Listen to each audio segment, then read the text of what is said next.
بسم اللہ الرحمن الرحیم رب اشرح لی صدری ویسر لی امری واحلل عقدۃ من لسانی یفقهوا قولی اللہم ربنا زدنا علما یا معلم ابراہیم علمنا یا مفاہم سلیمان فہمنا۔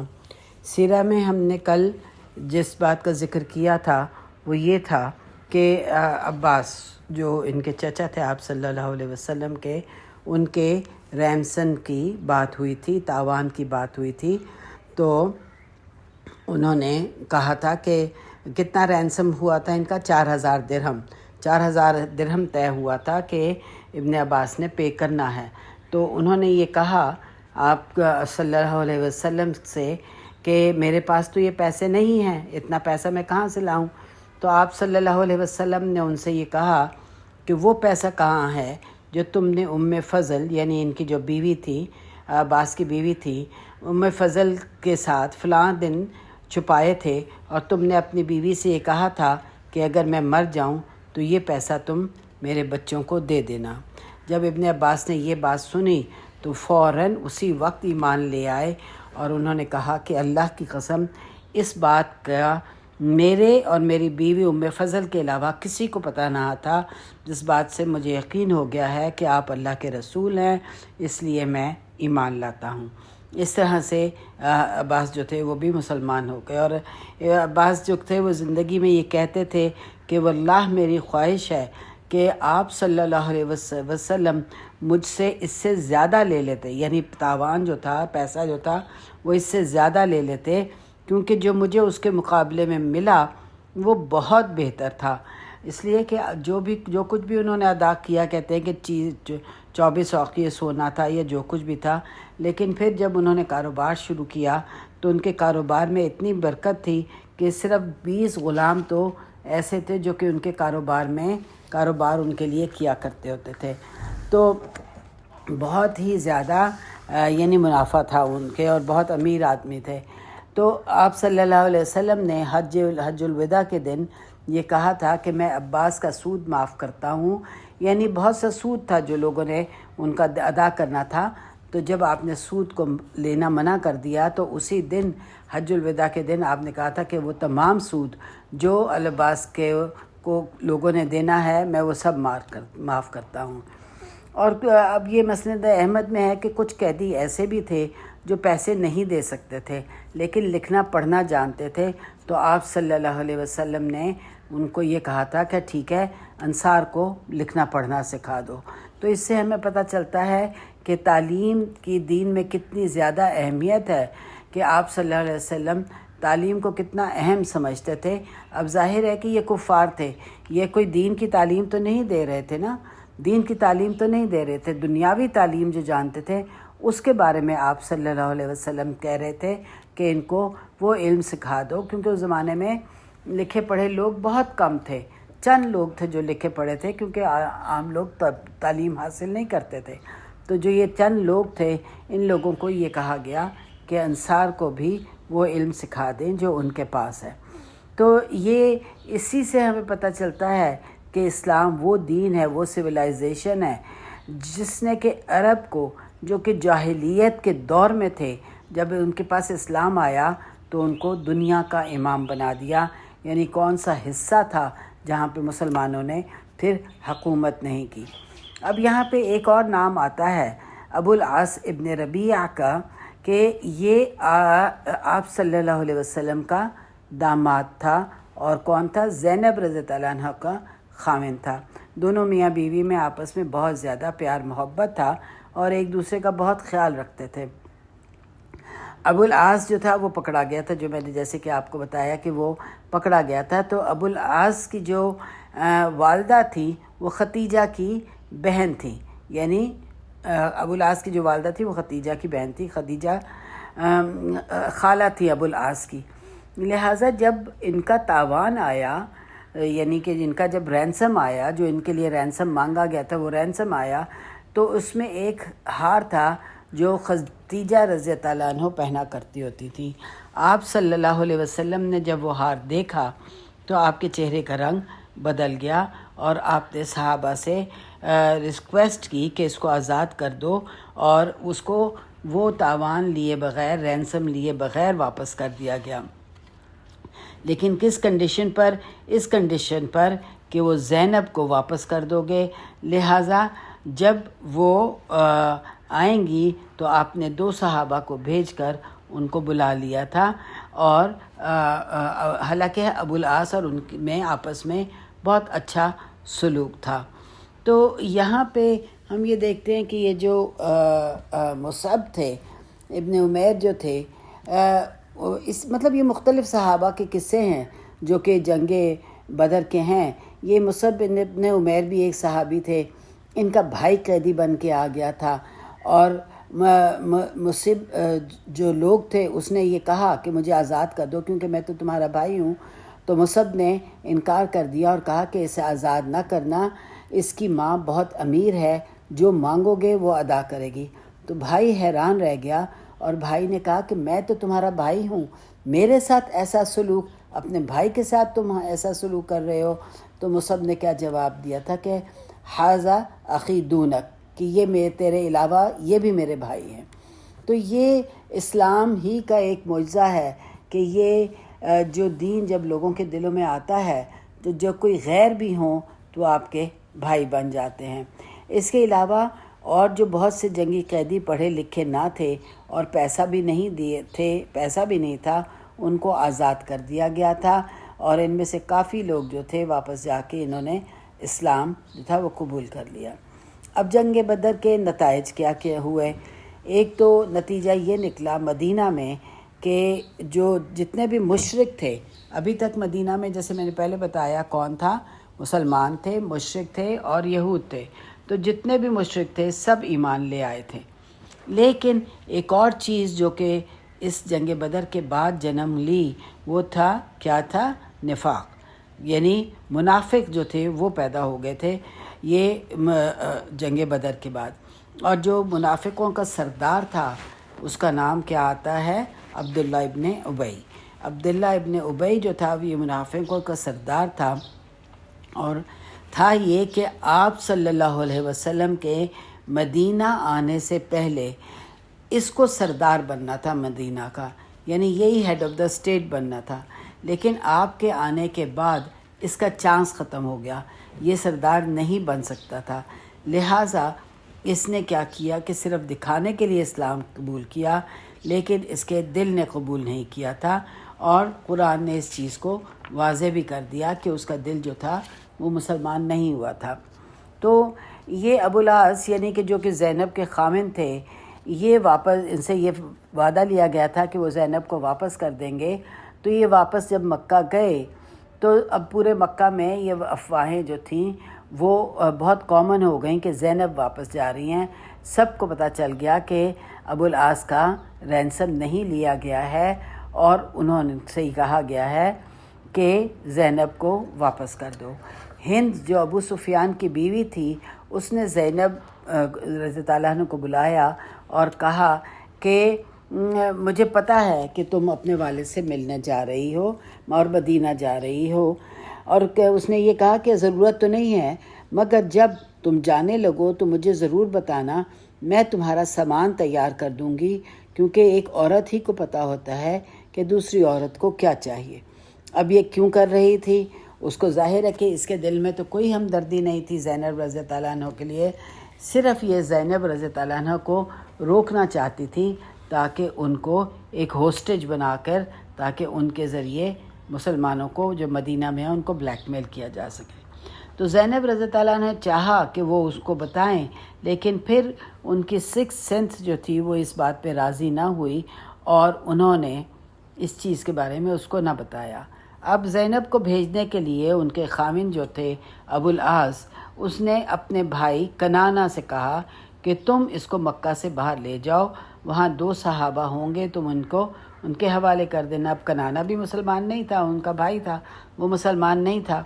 تو کنانہ سے یہ غلطی ہوئی کہ اس نے رات کی خاموشی میں لے جانے کے بجائے دن دہاڑے سارا سامان زینب رضی اللہ عنہ کا اونٹ پہ باندھا، اونٹ پہ لادا اور ان کو لے کے نکل گئے۔ لہٰذا پورے مکہ کو پتہ چل گیا کہ زینب جا رہی ہیں۔ لہٰذا ہوا یہ کہ قریش کا ایک جو گروپ تھا وہ مکہ سے باہر نکلا اور زینب کو جانے سے روکنے لگا۔ کنعانیان جو تھے وہ بہت کوشش کر رہے تھے، لیکن وہ اپنی کوشش میں کامیاب نہیں ہو رہے تھے کیونکہ وہ لوگ زیادہ تھے اور یہ صرف ایک تھے۔ اور اس کے ساتھ ساتھ یہ بھی تھا کہ زینب جو تھیں وہ حمل سے بھی تھیں، پریگننٹ بھی تھیں۔ تو ایک شخص نے کیا کیا، اپنا نیزہ جو تھا وہ زینب کے اونٹ کو مارا اور اونٹ اچھلا، تو زینب جو تھیں وہ نیچے گر گئیں، اور جیسے ہی وہ گریں تو ان کا مس کیریج ہو گیا اور ان کو بلیڈنگ شروع ہو گئی۔ ان کو کافی چوٹیں بھی آئیں، اور کہا یہی جاتا ہے کہ جب وہ مدینہ واپس آ گئی تھیں تو اس کے چند عرصے بعد ہی جو تھا ان کا انتقال ہو گیا تھا، ان چوٹوں کے سبب یا اس مس کیریج کے سبب جس کی کمپلیکیشنز ان کو ہو گئی تھیں۔ اب کنعانہ جو تھا اس نے بہت کوشش کی اور وہ کھڑا ہو گیا اور اس نے اپنی تلوار نکال لی اور اس نے یہ کہا کہ جو زینب کو مارے گا میری تلوار پہلے اس کے اوپر چلے گی، اور اس طرح سے وہ روکنے کی کوشش کر رہا تھا کہ اتنی دیر میں یہ خبر جو تھی مکہ میں ابو سفیان کو پہنچ گئی۔ جیسے ہی ابو سفیان کو یہ بات پتہ چلی وہ فوراً آ گیا اور اس نے زینب رضی اللہ عنہ کو آ کے بچایا اور یہ کہا کہ زینب مدینہ نہیں جائیں گی، اور واپس مدینہ لے کر آ گیا۔ اور پھر اس نے کنعانہ سے یہ کہا، واپس مکہ آ کے کنعانہ سے یہ کہا کہ تم بے وقوف ہو کہ جو دن دہاڑے ان کو لے کے جا رہے ہو تاکہ سب کو پتہ چل جائے۔ اور اس نے کہا کہ کچھ دن بعد تم اب رات کو نکلو اور ان کو ان کے والد کے حوالے کر دو اور ہمیں اس طرح ذلت سے دوچار نہ کرو۔ اس پر یہ ہوا کہ کنعانہ جو تھے وہ ان کو لے کر واپس چلے گئے، اور پھر کچھ دنوں بعد کنعانہ جو تھے رات کے وقت نکلے اور زینب رضی اللہ عنہ کو انہوں نے مدینہ پہنچا دیا۔ اب یہاں سے ہم یعنی ان کا کفار کا بھی آپ دیکھیں کہ جس طرح سے پہلے بھی بات ہوئی کہ تمام کفار ایک جیسے نہیں ہیں۔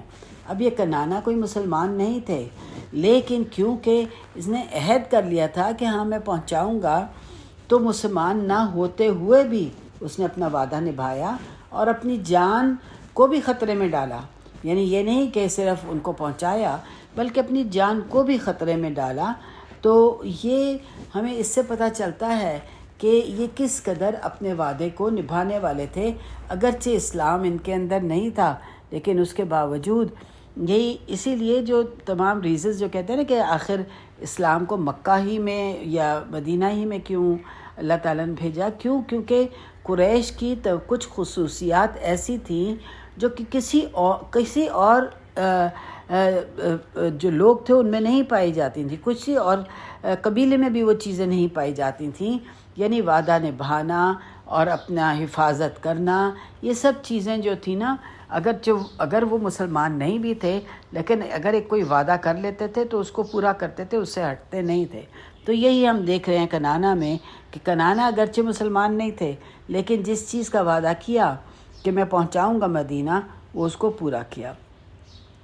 اور آپ دیکھیں کہ اللہ کی قدرت کیا ہے کہ کس طرح سے وہ ایک شخص تو دین کے خلاف ہے، اور کس طرح اس کی اگلی نسلیں اللہ تعالیٰ نفع حاصل کر لیتی ہیں دین اسلام کے ذریعے۔ وہ شخص، اس کا نام جو تھا حبار تھا، اس کا نام حبار تھا، جس نے نیزہ مارا تھا اونٹ کو۔ وہ شخص جس نے اس اونٹ کو جس پہ کہ زینب رضی اللہ عنہ سوار تھی، اس کو جس نیزہ مارا تھا اس کا نام حبار تھا۔ اس کا پوتا محمد بن قاسم کی آرمی تھا جب اس نے سندھ پر حملہ کیا۔ یعنی یہ 7 جنریشنز کے بعد، یعنی حبار کی 7 جنریشنز کے بعد اسی لڑکے نے جو کہ محمد بن قاسم کی آرمی میں تھا، سندھ میں حبارد ڈائنیسٹی قائم کی، جس نے 200 سال تک حکومت کی۔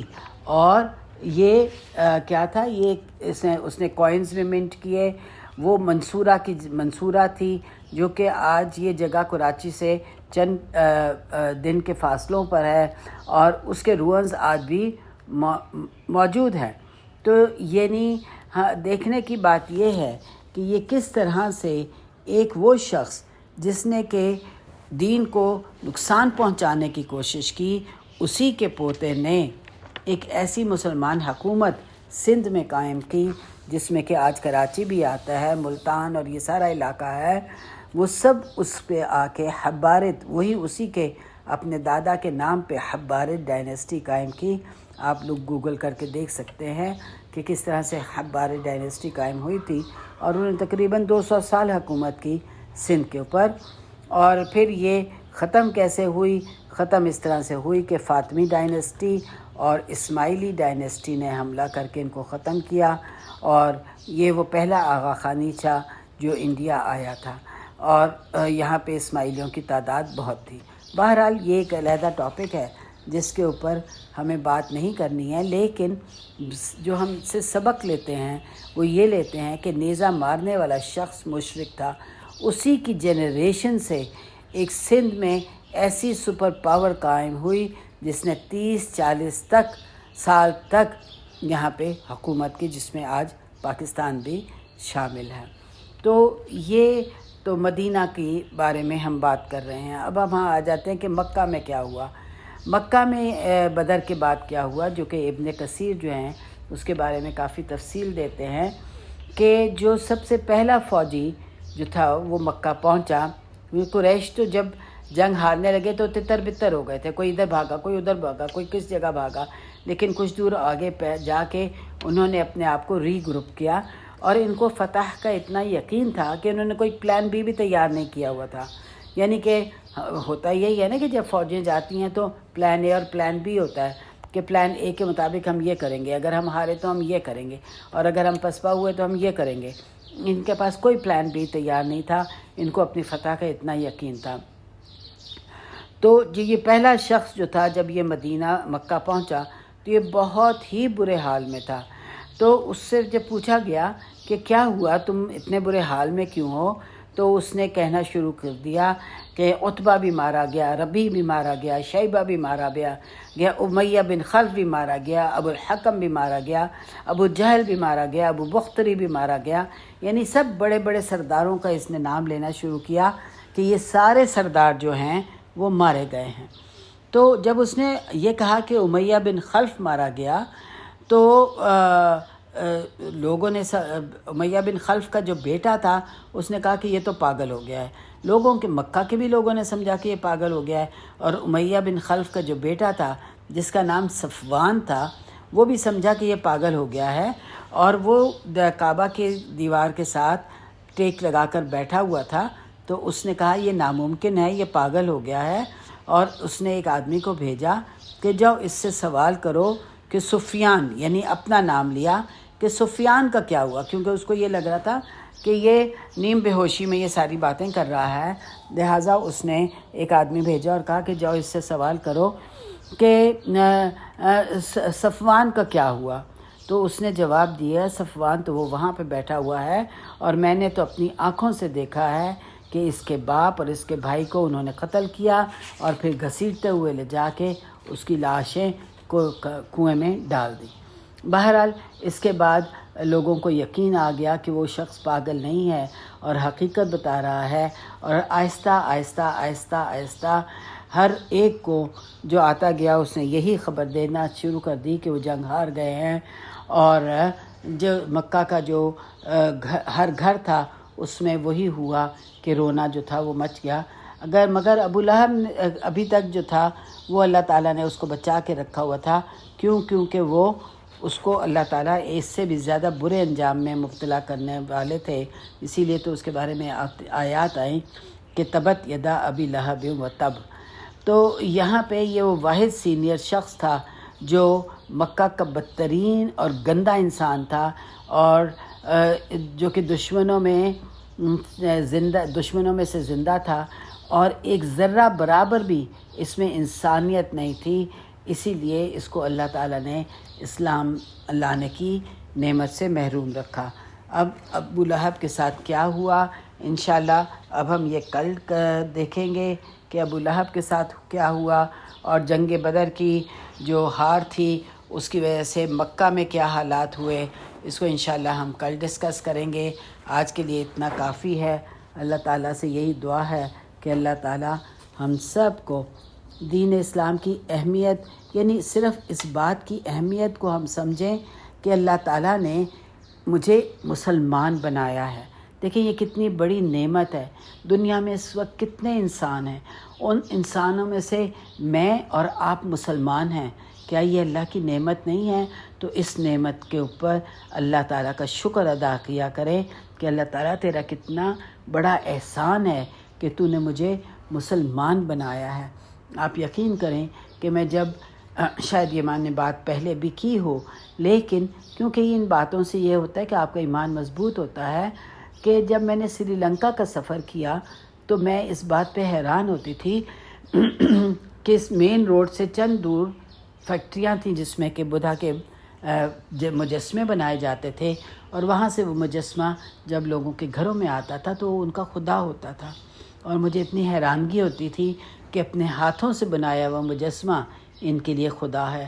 تو اللہ تعالیٰ ہماری نسلوں کو بھی اس گمراہی سے محفوظ رکھے. اللہ تعالیٰ تو ہماری نسل کا آخری انسان بھی اس دنیا سے اٹھانا، تو کلمہ لا الہ الا اللہ محمد رسول اللہ پہ اٹھانا. یا الہی ہماری نسلوں میں کوئی ایسا نہ ہو جو کہ اسلام کو چھوڑ جائے، یا یہ کہ کوئی بدعتی ہو کہ بدعات کرے. اللہ تعالیٰ ہماری نسلوں کو اس سے محفوظ کرے. آمین یا رب العالمین. ربنا تقبل منا انک انت السمیع العلیم وتب علینا انک انت التواب الرحیم. وصلی اللہ علی نبینا محمد وعلی آلہ وصحبہ اجمعین. وآخر دعوانا الحمد للہ رب العالمین.